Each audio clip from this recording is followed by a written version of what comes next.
Hello guys, আসসালামু আলাইকুম। আজকে আমরা মুরগি খাচ্ছি। দেখেন আমার ভাইয়া কেমন কাছে চিকেন খাবো আজকে। সবাই ভিডিওতে লাইক করেন,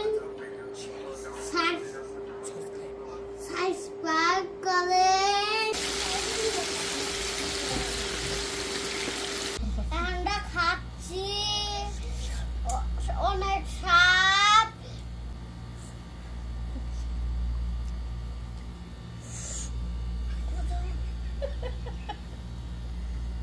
কও হ্যালো গাইস, আসসালামু আলাইকুম।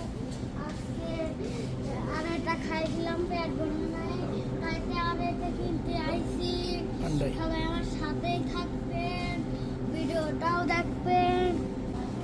এই যে দেখেন, চলেন আমাদের সাথেই থাকবেন। এখন বাড়িতে রান্না হবে। এবার ইসি দিই। এখন বাড়িতে রান্না হবে। কও হ্যাঁ।